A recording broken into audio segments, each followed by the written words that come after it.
یہ تنبیہ کی گئی ہے کہ ہمیں اسی پہ اکتفا کرنا چاہیے. اس سے ایک قدم بھی آپ آگے بڑھائیں گے تو آپ اصل میں زیغ و ضلال کی طرف قدم بڑھائیں گے. چنانچہ قرآن مجید نے سورہ آل عمران کی ابتدا میں یہ بات واضح کر دی، اور یہ بڑا صحیح موقع تھا اس کو واضح کرنے کا، اس لیے کہ نصارہ کی گمراہی کا باعث یہی چیز بنی. اچھا، یعنی انہوں نے سیدنا مسیح علیہ السلام کے بارے میں، ان کی پیدائش کے معاملے میں جتنا علم دے دیا گیا تھا اس پہ اکتفا نہیں کی، بلکہ اس کو ایک باقاعدہ فلسفے میں، ایک باقاعدہ ما بعد طبیعیات میں ڈھالنے کی صحیح کی ہے، اور اس کے نتیجے میں وہی ہوا کہ اما الذین فی قلوبہم زیغ کا مصداق بن کر رہ گئے. دوسری چیز کیا تھی؟ دوسری چیز یہ تھی کہ جب ہم اللہ کی کتاب کو پڑھ رہے ہیں تو یہ بلسان عربی مبین ہے، تو کسی زبان کو سمجھنے کے لیے یا اس کے کسی لفظ کے مفہوم کا فیصلہ کرنے کے لیے کیا اصول ہے؟ تو میں نے عرض کیا کہ وہ اصول صرف اور صرف سماع ہے. یعنی اہل زبان اس لفظ کو کس معنی میں بولتے ہیں، جملے کی یہ تعلیف ہو تو اس سے کیا مراد لیتے ہیں، اس سیاق و سباق میں بات کریں تو کوئی محاورہ، کوئی ضرب المثل اپنے اندر کیا مفہوم پیدا کر لیتی ہے. یہ سب کی سب چیزیں جتنی ہیں ان میں کسی منطق کو دخل انداز نہیں ہونے دیا جا سکتا. تو ہم نے یہ توجہ دلائی کہ ہمارے ہاں بھی یہ بحثیں ہوئی ہیں کہ کسی لفظ کے مادے کا مفہوم یہ ہے، اس سے الفاظ بنتے ہیں تو اس سے دیکھیے یہ معنی پیدا ہو جاتے ہیں، اور اس طرح لوگوں نے جن کے ایک نئی معنی پیدا کر لیے، ملائکہ کے ایک نئی معنی پیدا کر لیے، نبی کے ایک نئے معنی پیدا کر لیے. آپ نے دیکھا کہ ہماری امت کی تاریخ میں جو باطنی تفسیریں وجود میں آئیں وہ اسی طریقے سے وجود میں آ گئیں. تو یہ گویا ہم نے یہ بتایا کہ زبان کے معاملے میں جو مسلمہ اصول ہیں، یعنی جن کا لحاظ شیکسپیئر کو پڑھتے ہوئے بھی رکھا جائے گا، فردوسی کو پڑھتے ہوئے بھی، اقبال کو پڑھتے ہوئے بھی، دنیا کے ہر زبان کے ادب کو دیکھتے ہوئے قرآن مجید میں بھی قرآن نے اس پر خود توجہ دلا دی ہے کہ بے لسان عربی مبین ہے، اور یہ بتایا ہے کہ یہ بے لسانک اے پیغمبر یہ آپ کی زبان میں نازل ہوا ہے. تو ظاہر بات ہے کہ جب یہ آپ کی زبان میں نازل ہوا ہے تو یہ کوئی اوپر کی نئی زبان نہیں ہے جو تخلیق کی گئی ہے، یعنی وہ علم و ادب کا ایک لافانی معجزہ ہے. اللہ تعالیٰ نے ہماری ہی زبان کو سامنے رکھ کر اس میں وہ اعجاز پیدا کر دیا ہے کہ جو ہر شخص کو حیران کر کے رکھ دیتا ہے، لیکن اس تک رسائی کے ذرائع وہی ہیں جو دنیا کی ہر زبان میں، ہر زبان کے ادب میں رسائی کے ایک آفاقی اصول ہے. یہ آفاقی اصول ہے، یعنی وہ آفاقی اصول جو کسی کتاب کو پڑھنے کے لیے، کسی زبان کو سمجھنے کے لیے، اس تک رسائی کے لیے ہوتے ہیں، ان سے ادنا انحراف بھی نہیں کیا جائے گا. اور زبان کیا ہے؟ زبان نطق ہے، وہ منطق نہیں ہوتی. اس میں آپ کو یہی دلیل دینی ہوتی ہے کہ یہ لفظ اپنی ساخت میں جب یہ صورت اختیار کرتا ہے تو اہل زبان اس سے کیا معنی لیتے ہیں، وہ صورت اختیار کرتا ہے تو کیا معنی لیتے ہیں. مادوں کی بنیاد پر لفظ کے معنی کی تعین منطق ہے، یہ نطق نہیں ہے. اور یہ در حقیقت بالکل ایک دوسری چیز تھی جس کو غلط سمجھ کر ایک پورا علم کلام اس کے نتیجے میں وجود پذیر ہو گیا. اب ہم آگے بڑھتے ہیں اور میں آپ سے عرض کرتا ہوں کہ وہ تیسری چیز کیا ہے جو بڑی ضلالت یا بڑی گمراہی کی بنیاد بن جاتی ہے. جی، وہ تیسری چیز یہ ہے کہ ہم جب بھی گفتگو کرتے ہیں، جب کوئی کتاب لکھتے ہیں یا کوئی خطبہ دیتے ہیں، کوئی تقریر کرتے ہیں، تو ہم علم اور عقل کے مسلمات کے پس منظر میں کھڑے ہو کے بات کر رہے ہوتے ہیں. اس میں سب سے بڑی چیز کیا ہے؟ تاریخ کے مسلمات. مثلا میں اپنی قوم سے اگر خطاب کروں گا تو میں اپنی تقریروں میں پاکستان کا لفظ استعمال کروں گا، یا اپنے کسی شہر کا نام لوں گا، یا کوئی مسلمہ تاریخی واقعہ جس کی طرف اشارہ کروں گا، تلمیح کروں گا، تو یہ سمجھ کر کروں گا کہ اس کے لیے مجھے کوئی تفصیلات بیان کرنے کی ضرورت نہیں ہے. ٹھیک، یعنی میں ہر جگہ ایک تاریخی نوٹ نہیں اس کے ساتھ لگاؤں گا. مثال کے طور پر آپ قرآن مجید کو دیکھتے ہیں، وہ ایک مقام پر بدر کا ذکر کرتا ہے، حنین کا ذکر کرتا ہے، زید کا ذکر کرتا ہے. یعنی رسالت مآب صلی اللہ علیہ وسلم کے ایک صحابی ہیں، ان کا ایک واقعہ جو زیر بحث آ گیا. ابو لہب کا ذکر کرتا ہے، قریش کا ذکر کرتا ہے، بنی اسرائیل کا ذکر کرتا ہے. اور بعض موقعوں پر وہ مکے کو سامنے رکھ کے، عرب کو سامنے رکھ کے وہ گفتگو کرنا شروع کر دیتا ہے جس سے اس کے سب مخاطبین واقف ہیں. رسالت مآب صلی اللہ علیہ وسلم کی بعثت عرب میں ہوئی، رسالت مآب صلی اللہ علیہ وسلم کی بعثت ایک خاص زمانے میں ہوئی، رسالت مآب صلی اللہ علیہ وسلم کا تعلق ایک خاندان سے تھا، رسالت مآب صلی اللہ علیہ وسلم نے قریش کو پہلے دعوت دی، اس کے بعد یثرب تشریف لے گئے. یہ بہت سی چیزیں ہیں جن میں بعض چیزیں جغرافیے سے متعلق زیر بحث ہوں گی، بعض تاریخ سے متعلق ہوں گی. ان کی کوئی تفصیلات کرنے کی ضرورت نہیں ہے.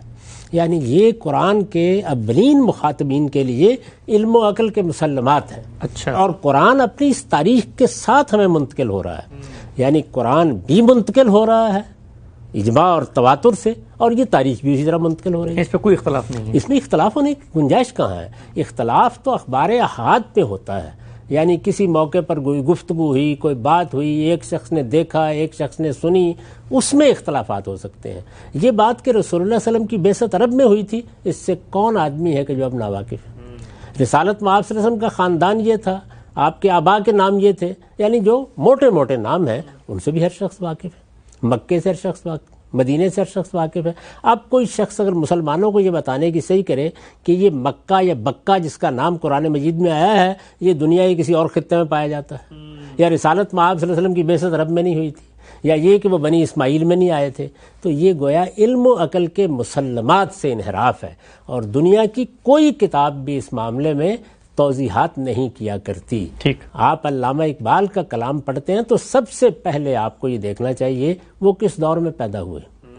انہوں نے اگر بال جبریل لکھی یا بانگ درا لکھی یا انہوں نے اپنے خطبات دیے تو وہ کس پس منظر میں تھے.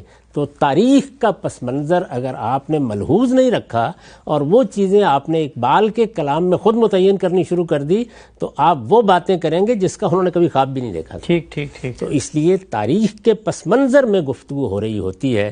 ان چیزوں میں اگر کوئی شخص یا کوئی گروہ یا کوئی فرقہ یا کوئی تعبیر الجھانے کی صحیح کرتی ہے. بنی اسماعیل کا نام کہاں ہے قرآن مجید؟ جی ہاں، یہ عام طور پہ کہا جاتا ہے. سیدنا ابراہیم علیہ السلام کے بارے میں یہ کہاں ہے کہ وہ عرب میں آئے تھے؟ یہ بات کہ قربانی انہوں نے فلاں جگہ کی تھی، یہ کہاں ہے؟ یہ اصل میں تاریخ کے مسلمات ہیں. ان کا ذکر بھی اگر کبھی ہوتا ہے تو کسی ذیل میں ہو جاتا ہے. جیسے قرآن مجید کو جب یہ بتانے کی ضرورت پیش آئی کہ تم اللہ تعالیٰ کی عنایات کے تحت اس وقت سب کچھ کر رہے ہو، اللہ تعالیٰ اس سے پہلے بھی تم پر کرم فرماتا رہا ہے اور اس میں گھبرانے کی کوئی بات نہیں ہے. اگر ایک نیا مارکہ درپیش ہے تو اس میں اللہ کی مدد تمہیں حاصل ہوگی. کیا اللہ اس سے پہلے بدر اور حنین میں تمہاری مدد نہیں کر چکا؟ تو اب یہاں نیچے نوٹ لگانے کی ضرورت نہیں تھی کہ بدر کیا ہے، حنین کیا ہے. یعنی یہ ایک لفظ یہ بتا رہا ہے کہ بدر میں ایک مارکہ پیش آیا تھا، حنین میں ایک دوسرا مارکہ پیش آیا تھا، اس میں مسلمان بہت قلیل تعداد میں تھے، اس میں بہت کثیر تعداد میں تھے. اللہ ہی نے ان کے لیے کرم نوازی کا اہتمام کیا. ٹھیک. اور یہ کرم نوازی اس کی نصرت کی صورت میں ہوئی. اس میں بس اتنا حوالہ دے دینا کافی ہے. جب زید نے اپنی بیوی سے حاجت پوری کر لی تو اس کے بعد اللہ تعالیٰ نے یہ فیصلہ کر دیا. یہ بات کہہ دینا کافی ہے، اس لیے کہ اس وقت جس وقت قرآن نازل ہو رہا ہے اس سے ہر شخص واقف ہے. اب کوئی آدمی اگر زید کے معنی متعین کرنا شروع کر دے اور زید کی تلاش کہیں انگلستان میں یا امریکہ میں شروع کر دے تو یہ در حقیقت علم و عقل کے مسلمات سے انحراف ہوگا. اس کا کوئی تعلق زبان سے نہیں ہے، یہ اس سے ہے کہ ہر دنیا کی کتاب، دنیا کا ہر کلام، ہر تقریر، ہر گفتگو، ہر بات چیت جب وہ انسانوں سے کی جا رہی ہوتی ہے تو وہ تاریخ کے پس منظر میں ہوتی ہے. ہم جب اپنی مسلمان قوم سے خطاب کرتے ہیں تو اس کے پیچھے 1200-1400 سال کی تاریخ ہے. اس تاریخ کے مسلمات ہیں، وہ چیزیں زیر بحث نہیں لائی جاتی جن کا تعلق اخبار احاد سے ہے. تاریخ کے مسلمات یعنی مسلمانوں کی ایک حکومت قائم رہی ہے بنو امیہ کے ذریعے سے، بنو عباس کے ذریعے سے. وہ ایک زمانے میں ہسپانیہ میں حکومت کرتے رہے ہیں، عثمانیوں کی ایک بڑی سلطنت رہی ہے. یہ تاریخ کے مسلمات ہیں. ان کا اگر کہیں حوالہ دینا ہو تو نام لینے کی بھی ضرورت نہیں ہوتی. ٹھیک. یعنی تلمیح کے الفاظ ہی بہت کافی ہوتے ہیں کہ وہ یہ بتا دیتے ہیں. تو اس لیے یہ اصول بھی ہر وقت پیش نظر رکھنا چاہیے کہ تاریخ کے مسلمات ان کے جاننے کا ذریعہ پس منظر میں موجود ہے، اس سے لوگ واقف ہیں. قرآن مجید ان کو سامنے رکھ کر گفتگو کر رہا ہے، اور قرآن مجید کیا دنیا کی ہر کتاب اور دنیا کا ہر مصنف اسی طرح گفتگو کرتا ہے. یہاں پر ایک سوال ذہن میں پیدا ہوتا ہے. لوگ عام طور پہ گزر پیش کرتے ہیں کہ یہ جو آپ کہتے ہیں کہ دنیا کی ہر کتاب، لیکن قرآن کے بارے میں تو یہ ہے کہ جی یہ تو قیامت تک کی ہدایت ہے. تو کیا یہ بہتر نہ ہوتا کہ جب بات کی جا رہی ہے تو پہلے بتایا جاتا کہ اب ہم بنی اسماعیل سے بات کر رہے ہیں جو جزیرہ نما عرب کی ان گھاٹیوں میں آباد ہیں، تو وہ قیامت تک کے لیے یہ مسئلہ بھی قرآن حل کر دیتا کہ یہ تاریخی چیزیں کیا کتاب ہوتی. اس کے بعد جس چیز کو بھی نظر انداز کرتا آپ اسی پر مورچہ لگا کے بیٹھ جاتے. پھر تو تاریخ کی کتاب بن جاتی. یہ تاریخ کی کتاب بن جاتی. یعنی اس کے نتیجے میں تو پھر یہ سارے ارض القرآن کے جو سفر ہیں یہ کرنے کی کوئی ضرورت ہی نہیں تھی.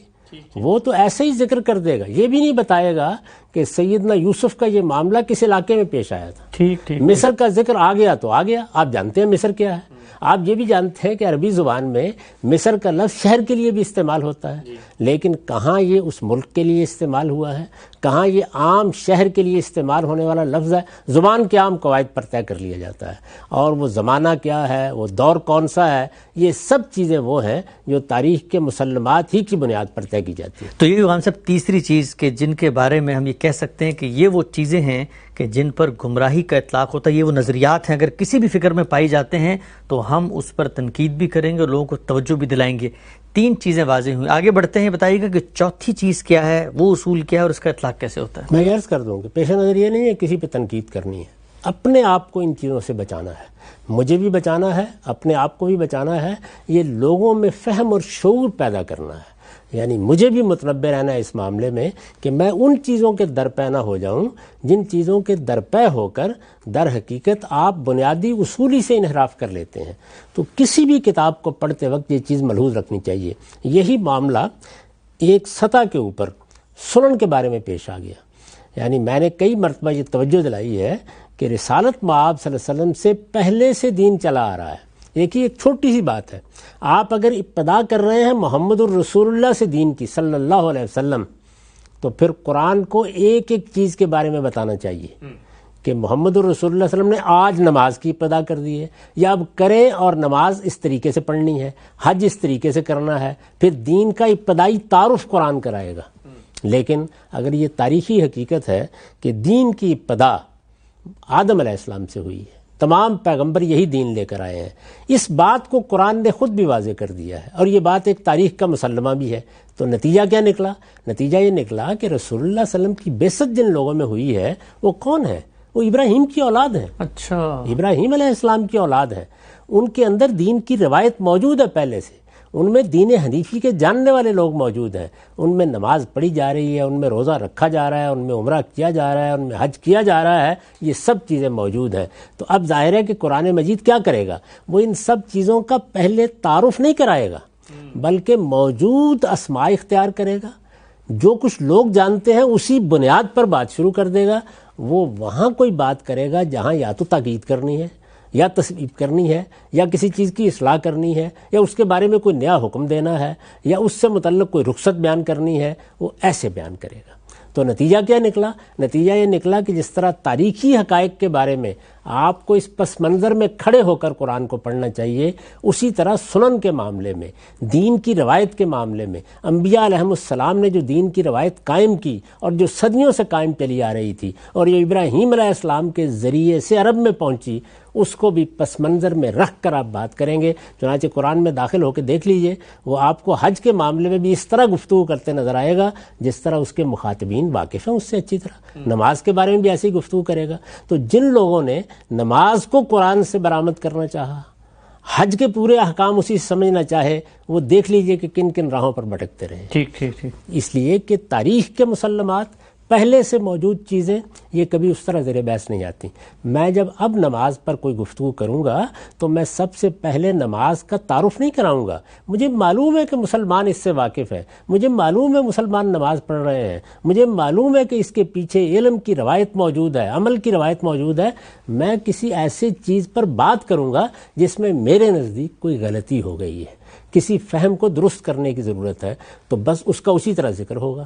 اور یہ ذکر بھی ہو سکتا ہے کہ بالکل اشاراتی نوعیت کا ہو، بعض جگہوں کے اوپر اجمال کے ساتھ میں اس کا ذکر کر دوں۔ یہ جو ہمارے ہاں اصول فقہ میں یہ چیز اختیار کی گئی کہ قرآن مجید میں کچھ مجمل چیزیں بھی ہیں، اس طرح کی کوئی چیز نہیں ہے، وہ اصل میں اسی بنیادی اصول سے صرف نظر کرنے کا نتیجہ تھا۔ یعنی یوں نہیں ہے کہ قرآن مجید نے ایک لفظ بول دیا جس کا مصداق متعین نہیں تھا، اب اس کی وضاحت کرنا شروع کی گئی، اس طرح ہوا ہی نہیں ہے۔ وہ کوئی ایسا لفظ نہیں بولتا جس سے پہلے سے لوگ واقف نہیں ہیں، اور وہ کوئی ایسے تاریخی معاملے پر گفتگو نہیں کرتا جس کو لوگ جانتے نہیں ہیں۔ اس کو سمجھنا ہو تو آپ سورہ بقرہ میں، سورہ آل عمران میں، سورہ نساء میں یہ دیکھیے کہ بنی اسرائیل کی تاریخ کی طرف کیسے اشارات کیے گئے ہیں۔ یعنی بنی اسرائیل کی وہ تاریخ جو بنی اسرائیل کو معلوم ہے، ان کی تاریخ کے بڑے بڑے واقعات ہیں۔ مجھے اگر کسی گفتگو میں یہ بتانا ہو کہ غرناطہ میں کیا ہوا، تو تفصیلات اگر زیر بحث ہیں تو تفصیلات بیان کروں گا، ورنہ صرف غرناطہ کا لفظ بول دینا کافی ہے۔ بغداد کی تباہی کا ذکر کرنے کے لیے ایک لفظ بول دینا کافی ہے، اس لیے کہ لوگ ان سب باتوں سے واقف ہوتے ہیں۔ تو اس لیے تاریخ کے مسلمات، علم و عقل کے مسلمات، یہ ہمیشہ کسی کتاب کے پس منظر میں رکھے جاتے ہیں۔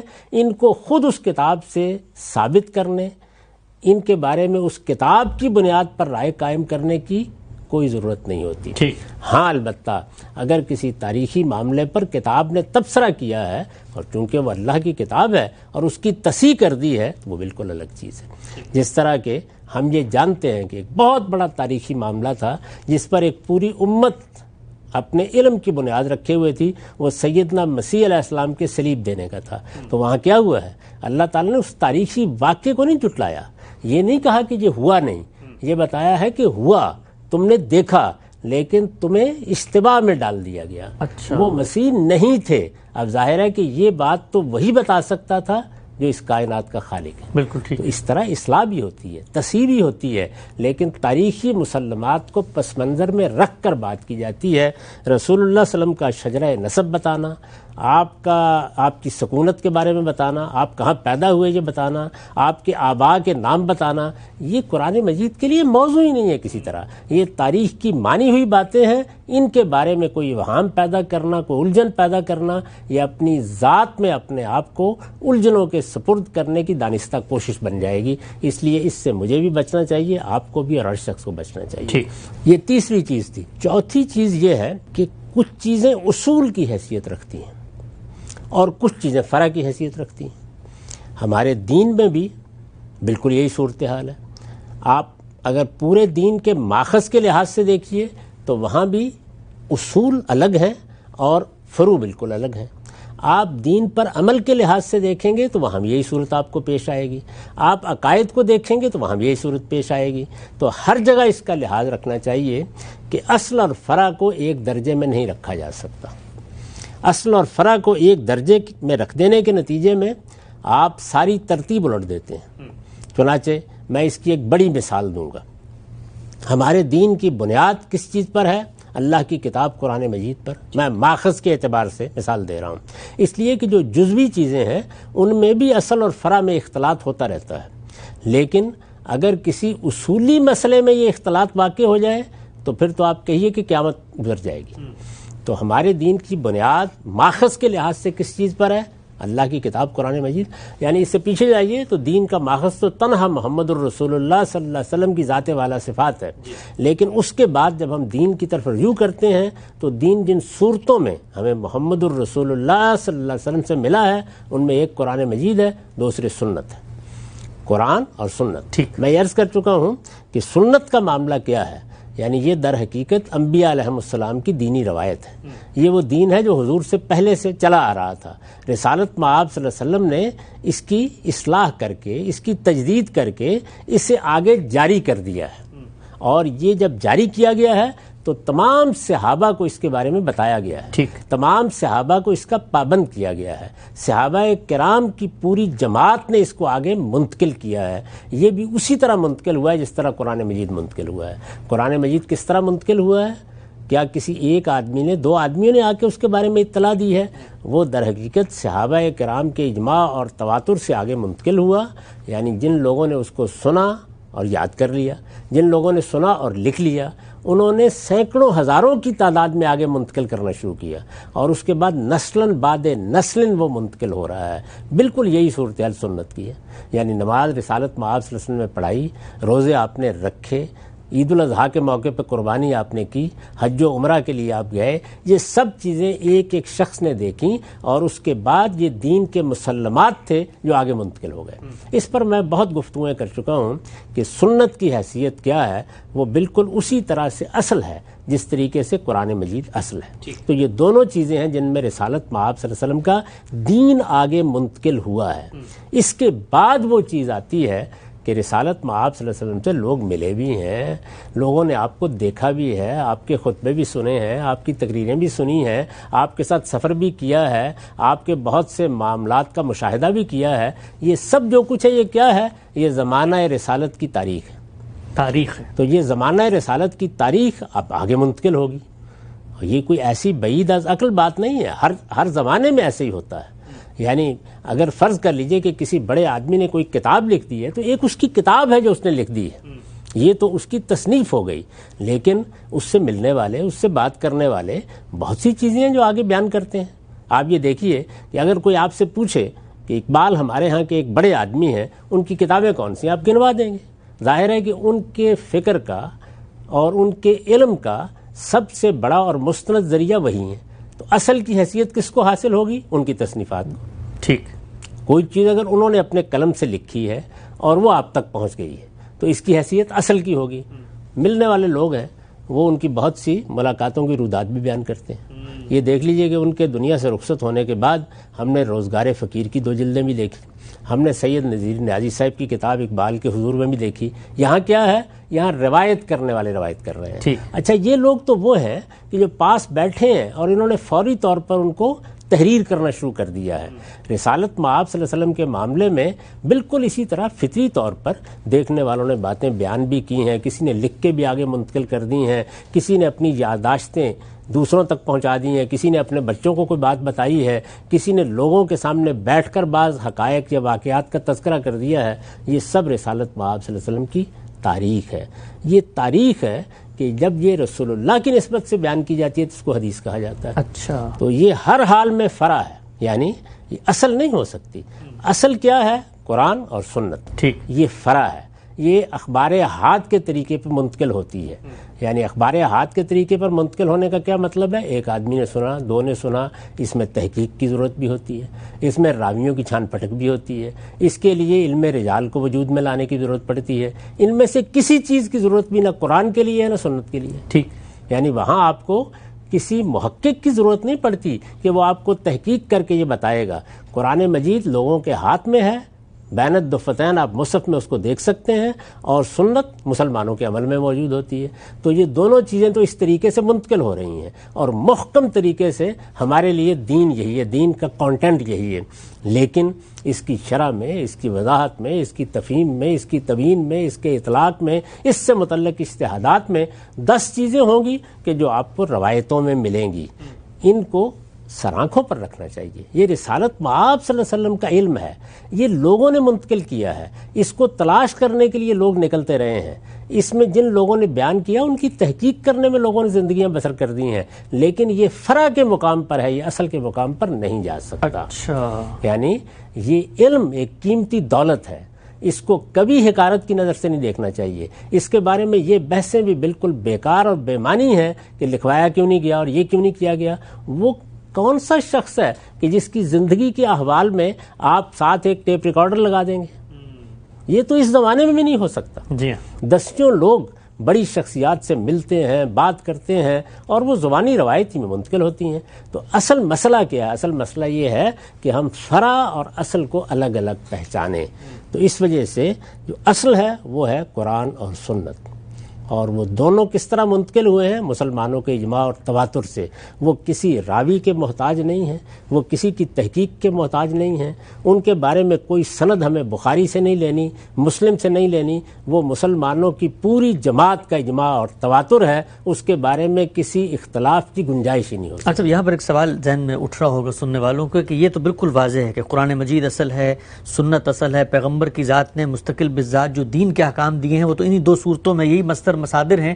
لیکن اگر کسی تاریخی ریکارڈ میں کوئی ایسی بات ملتی ہے کہ جو اصل سے کانٹرڈکٹ ہوتی ہے تو پھر لوگ اس میں کہتے ہیں کہ بھائی یہ تو اگر کسی نے رسول اللہ کو یہ کرتے ہوئے دیکھا ہے لیکن اصل دین میں کچھ اور ہے تو زیادہ کنسیڈریبل چیز تو وہ عمل ہونا چاہیے جو لوگوں نے دیکھا ہے۔ تو اس تناقض کی صورت میں پھر کیا مطلب؟ یعنی لوگوں نے دیکھا، ایک آدمی نے دیکھا، 2 نے دیکھا، 3 نے دیکھا، وہ دین ہم کو پوری مسلمان امت نے منتقل کیا ہے۔ اچھا، یعنی یہ جو کچھ دیکھا ہے یہ تو ہم نے نہیں دیکھا، میں نے نہیں دیکھا، آپ نے نہیں دیکھا، ایک صاحب کہتے ہیں دیکھا ہے، غلطی لگ گئی ہے، کسی الجھن کا شکار ہو گئے ہیں، ذہنی حالت ٹھیک تھی جب دیکھ رہے تھے، انہوں نے آگے بیان کیا ہے تو بیان کرنے والے نے ٹھیک سمجھا ہے، پورے پس منظر کو دیکھ کر بات کی ہے، اس کے اوپر تو 10 سوالات ہوں گے۔ تو اس وجہ سے یہ ہر حال میں فرع ہے۔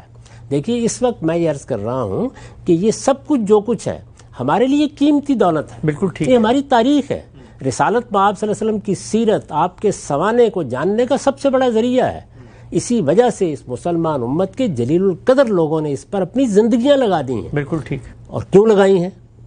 یعنی قرآن مجید کی تحقیق میں زندگی لگانے کی ضرورت تھی، وہ تو مسلمانوں کو مل گیا تھا. سنت کی تحقیق میں زندگی لگانے کی ضرورت تھی، وہ تو عمل میں رائج تھی. آج بھی آپ کسی مسلمان سے جو دین پر عمل کرنے والا ہو پوچھئے، وہ چند لمحوں میں آپ کو بتا دے گا کہ یہ کیا چیزیں ہیں. یعنی عبادات ہوں گی، معاشرت کی بعض چیزیں ہوں گی، کچھ رسوم و آداب کی چیزیں ہوں گی. ان کی فہرست میں نے اپنی کتاب میزان کے شروع میں بنا دی ہے. تو یہ جتنی چیزیں ہیں وہ تو رائج ہو گئیں، ان کی تحقیق کی ضرورت تھی، اس لیے کہ یہ تاریخ ہے. اور جب تاریخ کو آپ بیان کرتے ہیں تو یہ بہت بڑی چیز ہے کہ جس کو ہمارے لیے بہت سے معاملات میں صحیح نتائج تک پہنچنے کا ذریعہ بننا چاہیے. اس سے ہم بہت سی علم کی بنیادیں سمجھتے ہیں، لیکن یہ کیا ہے؟ یہ دین میں ہمیشہ فرع کے مقام پر رہے گی. فرع کے مقام پر رہنے کا مطلب کیا ہے؟ یعنی اصل کے نیچے ہوگی، اور اس میں اور اصل میں کبھی اختلاط پیدا نہیں کیا جائے گا. ٹھیک. یہی وجہ ہے کہ میں نے اس بات پر اصرار کیا ہے اپنی کتاب مقامات میں کہ ہم پہلی چیز کے لیے لفظ سنت استعمال کریں گے، اور اس میں اگر رسالت مآب صلی اللہ علیہ وسلم کا کوئی عمل ہے تو اسے اسوہ حسنت تعبیر کریں گے. یہ اصل اور فرع کے فرق کو ملحوظ رکھنا ہے، اس میں کسی درجے میں بھی اختلاط پیدا نہیں ہونا چاہیے. اور یہی وہ چیز ہے کہ جس کی بنیاد پر یہ بتانے کی صحیح کی گئی ہے کہ مستقل بذات دین، یعنی دین کے وہ احکام جو اصلاً دیے گئے، ابتدان دیے گئے، وہ سب قرآن و سنت میں ہے. اس میں کیا ہوگا؟ ان میں سے کسی حکم کی تفہیم ہوگی، تبیین ہوگی، کسی جگہ اطلاق زیر بحث آئے گا، کہیں اس سے متعلق کوئی اجتہادی رائے ہوگی. یہ سب چیزیں کیا ہوتی ہیں؟ فرع ہوتی ہیں. تو اگر آپ اصل اور فرع کو ایک درجے میں رکھ دیں گے تو یہ قیامت برپا کرنے والی غلطی ہوگی. پھر آپ اس انجام تک پہنچیں گے کہ آپ چونکہ فرع اور اصل کو ایک درجے میں رکھ چکے ہیں تو اب آپ فرع کو تو اوپر اٹھا نہیں سکتے، آپ اصل کو نیچے لائیں گے. اچھا. یعنی نتیجہ یہ ہوگا کہ اب قرآن مجید بھی اخبار احاد کے طریقے پر ثابت کیا جا رہا ہوگا، سنت بھی اخبار احاد کے طریقے پر ثابت کی جا رہی ہوگی. تو نتیجہ کیا نکلے گا؟ آپ نے ایک چیز کو جب اس کی اصل جگہ سے اٹھا کر اوپر کر دیا تو نتیجے کے طور پر جو کچھ اوپر تھا وہ اب لازماً نیچے آ جائے. بہت اہم بات ہے یہ. تو میں نے یہ عرض کیا کہ اس کے بارے میں بھی مجھے اور آپ کو، ہر شخص کو متنبہ رہنا چاہیے کہ اصل اصل کی جگہ رہے گی، فرع فرع کی جگہ رہے گی، متن متن کی جگہ پہ رہے گا، شرع شرع کی جگہ پہ رہے گی. کوئی اعلیٰ سے اعلیٰ شرع بھی اگر کلام غالب کی ہے تو وہ اس شعر پر بالا تر نہیں ہو سکتی. یعنی شعر اصل ہے اور شرع میں نے کی ہے، آپ نے کی ہے، کسی اور شخص نے کی ہے، وہ ہمیشہ اس کی محتاج رہے گی کہ متن اس کو قبول کرے. تو یہی معاملہ یہاں ہوگا. لوگوں کو بتانا پڑے گا کہ ہمارا پورا دین اپنی اصل کے لحاظ سے قرآن اور سنت میں ہے. یہ دونوں چیزیں کسی محقق کی تحقیق کی محتاج نہیں ہیں، یہ امت کے اجماع اور تواتر سے منتقل ہوئی ہیں. یہ کون سا اجماع اور تواتر ہے؟ یہ سمجھ کا یا فہم کا اجماع نہیں ہے، بلکہ یہ نقل کا اجماع ہے. یعنی حضور سے یہ منتقل ہوئی ہیں صلی اللہ علیہ وسلم. اس وجہ سے یہ اصل دین ہے، اور اس کے بعد جو کچھ بھی اس کے تحت آئے گا وہ سب فروع ہیں، ان میں کوئی مستقل بذات چیز نہیں ہو سکتی. اس کو میں نے اس طرح ادا کیا تھا کہ ان تمام چیزوں سے جو اخبار احاد کے طریقے پر ملتی ہیں، نہ کسی عقیدے کا دین میں اضافہ ہو سکتا ہے، نہ کسی عمل کا اضافہ ہو سکتا ہے. جو عقائد پہلے سے موجود ہیں قرآن و سنت میں، ان کی وضاحت ہوگی، ان کی شرح ہوگی، ان کا اطلاق ہوگا، ان کے بارے میں اجتہادی معاملات ہوں گے. یہ چیزیں اس میں زیر بحث آئیں گی. تو اصل اور فرع کو اس کی جگہ پر رکھا جائے، یہ بڑا بنیادی مسئلہ ہے. یہ چیز اگر جزوی مسائل میں ہو وہاں بھی غلطی کا باعث بنتی ہے.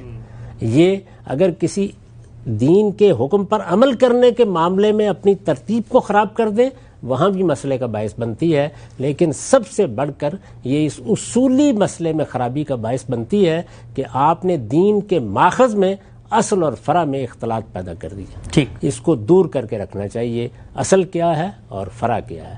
اصل حکم کیا دیا گیا تھا، اور جب اس کی تفریعات بیان ہوئیں، جب اس کے فروع بیان ہوئے تو ان کی نوعیت کیا ہے. تو جب آپ اصل سے متعلق کر کے فرع کو بیان کریں گے، جب اصل کے نیچے رکھ کر فرع کو دیکھیں گے تو ہر چیز اپنی صحیح جگہ پر بیٹھ جائے گی. جیسے ہی آپ اس ترتیب کو الٹ پلٹ کر دیں گے تو اس کے نتیجے میں آپ اس صورتحال سے دوچار ہو جائیں گے کہ نہ اللہ کی کتاب اپنی جگہ پہ قائم رہے گی، نہ پیغمبر کی سنت اپنی جگہ. یہ نقطہ بھی واضح ہوا اور بہت ہی اہم نقطہ ہے. اور یہ بات کہ خود قرآن مجید بھی اس کو واضح کر دیتا ہے کہ اس کی اپنی حیثیت کیا ہے، اور پھر عقل بھی یہ کہتی ہے کہ جو چیز اصول ہے، جو چیز اصل ہے، وہ اوپر رہنی چاہیے، باقی اپلیکیشن ہے۔ 4 چیزیں زیر بحث آئیں کہ وہ اسباب، وہ وجوہ، وہ علل جن سے کسی فکر میں ہم نے اپنے آپ کو بچانا ہے کہ ہم گمراہی کی طرف نہ جائیں۔ 5ویں اور آخری چیز کیا ہے جو ہمیں خود غور کرنا چاہیے کہ اس سے اپنے آپ کو بچائیں تاکہ اللہ کی ہدایت پیور فارم میں اس پہ عمل کر سکیں۔ اس باب میں 5ویں اور آخری چیز کیا ہے؟ ابتدا، جس کو آپ بدعت کہتے ہیں۔ قرآن مجید نے بھی اس کو موضوع بنایا، رسالت مآب صلی اللہ علیہ وسلم نے بھی اپنے خطبوں میں بار بار توجہ دلائی کہ میرے دین میں کوئی احداث نہیں ہونا چاہیے۔ من احدث فی امرنا ھذا فہو رد، یعنی ہمارا یہ دین ہے، یہ میں نے لوگوں تک پہنچا دیا ہے، اللہ کے رسول کی حیثیت سے پہنچایا ہے، یہ اللہ کے پیغمبروں کا دین ہے، اس میں اپنی طرف سے کوئی چیز کسی کو شامل کرنے کی جسارت نہیں کرنی چاہیے۔ ٹھیک، تو اب ظاہر ہے کہ ابتدا اپنی ذات میں، یا بدعت جس کو آپ کہتے ہیں، یہ گمراہی کی بنیاد بن جاتی ہے۔ چنانچہ جو خطبات میں آپ سنتے ہیں وہاں پر یہی بات کہی گئی ہے کہ کل بدعت ضلالہ وکل ضلالۃ فی النار، یعنی جب بھی کوئی نئی چیز دین کے اندر داخل کی جائے گی یہ گمراہی ہوگی، اور ہر گمراہی کا انجام کیا ہے؟ جہنم۔ تو بڑی وعید ہے، بہت تنبیہ کی رسول اللہ صلی اللہ علیہ وسلم نے۔ یہ تنبیہ کس لیے کی ہے؟ اس لیے کہ دین نام کس چیز کا ہے؟ دین میرے بنائے ہوئے فلسفے کا نام نہیں ہے، یہ میرے یا آپ کے فکر کا نام نہیں ہے، یہ کوئی برگساں کی رائے نہیں ہے، یہ کوئی افلاطون کا عالم مثال نہیں ہے، یہ کوئی ابن عربی کی ما بعد الطبیعیات نہیں ہے، یہ اللہ کا دین ہے، اس کو اللہ نے دیا ہے، اس کو اللہ کے پیغمبروں کے ذریعے سے دنیا تک بھیجا گیا ہے، اس کے آخری ماخذ کی حیثیت محمد الرسول اللہ صلی اللہ علیہ وسلم کی ذات والا صفات کو حاصل ہے۔ لہٰذا ہر وہ چیز جس کو آپ دین کی حیثیت سے پیش کریں گے اس کے سمجھنے میں غلطی ہو سکتی ہے، اس کے ماخذ کی تحقیق میں غلطی ہو سکتی ہے، لیکن آپ اپنی طرف سے یہ جسارت کریں کہ آپ دین میں کوئی اضافہ کر دیں یا دین میں کوئی کمی کر دیں، تو یہ در حقیقت وہ چیز ہے کہ جس کو ابتدا سے تعبیر کیا جاتا ہے، اور یہ ابتدا جب بھی پیدا ہوگا یہ صورتحال کو بالکل الٹ کر رکھ دے گا۔ نتیجے کے طور پر آپ ایک نئے دین سے آشنا ہو رہے ہوں گے، ایک نئی دنیا آپ کے سامنے آ جائے گی، ہر شخص اٹھے گا اور وہ ایک بڑا نظام بنا کے آپ کے اندر بڑی کشش پیدا کر دے گا، اس کے شاعر مقرر کر دے گا، اس کے لیے دینی تعبیرات آپ کے سامنے رکھ دے گا، وہ یہ کہے گا کہ دیکھیے انہی چیزوں سے در حقیقت دین کی ساری رونق دنیا میں قائم ہے۔ تو اگر آپ غور کر کے دیکھیں تو یہ جو ابتدا ہے اس نے بڑی قیامتیں ڈھائی، یعنی جب بھی کبھی یہ چیز پیدا ہوگی تو فرع میں بھی مسائل کا باعث بنے گی اور اصول میں بھی باعث بنے گی۔ اس وجہ سے یہ متنبہ رہنے کی ضرورت ہے کہ دین میں ابتدا کے قریب کسی شخص کو نہیں جانا چاہیے، یعنی یہاں کیا کرنا ہے، ہمارے پاس دین کے 2 ماخذ موجود ہیں، وہ اصل کی حیثیت رکھتے ہیں، ہمارے پاس حدیث کا بہت بڑا ذخیرہ موجود ہے، اس کی فرع کی حیثیت ہے، وہ شرح ہے، وہ وضاحت ہے، اس کی نسبت رسالت مآب صلی اللہ علیہ وسلم کی طرف ہے، اس کی تحقیق کر کے جب ہم مطمئن ہو جاتے ہیں تو وہ بھی ہمارے لیے علم کا ایک بڑا ذریعہ بن جاتی ہے۔ ان 3 چیزوں کو سامنے رکھ کر دین پر گفتگو کرنی چاہیے، اس سے ہٹ کر اپنی منطق سے، اپنی عقل سے، اپنے تصورات کے مطابق اپنی طرف سے کسی چیز کو اہم سمجھ کر جب آپ تقریر فرمائیں گے تو آپ اصل میں دین میں ابتدا کی بنیاد رکھیں گے۔ اسی وجہ سے پہلے دن سے آپ دیکھیے کہ سب سے زیادہ سخت رویہ ہمارے ہاں فقہا ہوں، محدثین ہوں، دین کے علماء ہوں، ان کا مبتدئین کے بارے میں ہوتا ہے، یعنی وہ اصول میں کوئی نئی چیز لے آئیں گے دین میں تو ظاہر ہے کہ اس سے پوری کی پوری دینی بنیادیں بالکل الگ ہو کے رہ جائیں گی، اور وہ فرع میں کوئی چیز لے آئیں گے تو اس کے نتیجے میں بھی بڑی خرابیاں پیدا ہوں گی۔ تو 5ویں اور آخری چیز یہ ہے کہ ابتدا، اور اس کو جاننے کا طریقہ بہت آسان ہے، جب بھی کوئی آدمی آپ کے سامنے کوئی بات رکھتا ہے تو اس سے سوال کیجئے اس بات کے بارے میں کہ تم نے یہ بات کہاں سے کہی ہے۔ اس بات کی بنیاد اللہ کی کتاب میں ہونی چاہیے، پیغمبر کی سنت میں ہونی چاہیے، یہ بنیاد پہلے ہوگی، اس کے بعد فرع میں کوئی چیز روایت سے بھی آئے گی اور اخبار احاد سے بھی آئے گی۔ اگر یہ ترتیب صحیح ہے تو بس دین یہاں ختم ہو جائے گا۔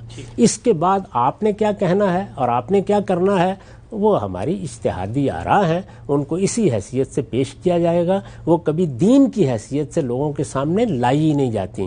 ان میں تو یہ بتایا جاتا ہے کہ دیکھیے یہ اللہ اور رسول نے ہمیں دین دیا تھا، اس میں فلاں موقع پر یہ سوال پیدا ہوتا ہے، اس کے باب میں ہم یہاں تک آپ کی اپنی عقل سے اپنے علم سے رہنمائی کر سکتے ہیں، بس اجتہادات کا دائرہ یہ ہے۔ اور اجتہاد کا وہ دائرہ جس میں دین کے مزورات کھولے جاتے ہیں وہ بھی دو نکات پر مبنی ہے، یعنی ہمیں دین میں جو احکام دیے گئے ہیں ہم جب ان کی حقیقت سمجھ لیتے ہیں تو وہ در حقیقت حکم کی علت ہوتی ہے، اور جب علت متعین ہو جاتی ہے تو ہم اس میں وسعت بھی پیدا کرتے ہیں، ہم اس میں استثناء بھی دیتے ہیں۔ بس انہی دو نکات کے اوپر ہمارا سارا اجتہادی ذخیرہ مبنی ہے۔ اس سے آگے جہاں کسی نے تجاوز کیا ہے اس نے ابتداء کی بنیاد رکھی ہے۔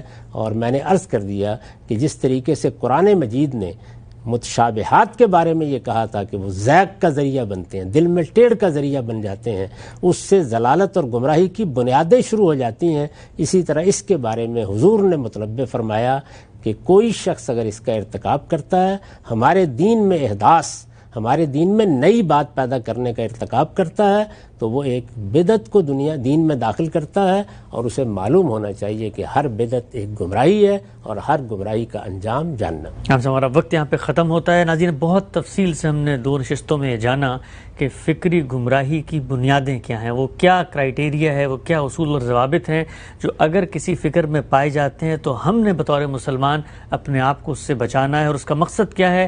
اس کا مقصد بالکل واضح ہے کہ اللہ کے دین کو جس طریقے سے وہ ہم تک پہنچا ہے اسی خالص شکل میں ہم اخذ کریں اور اسی طریقے سے اس پہ عمل کریں جس طریقے سے اللہ کو مطلوب ہے۔ یہی وہ اصول ہیں، یہی وہ ضابطے ہیں کہ جو اگر تمام مختلف الخیال لوگ اپنا کر ایک جگہ پر جمع ہوں تو آپس میں ایک دوسرے کی غلطیوں پر بھی شائستگی سے انہیں متنبہ کر سکتے ہیں۔ پروگرام کا یہاں پہ وقت ختم ہوتا ہے، اجازت دیجیے، اللہ حافظ۔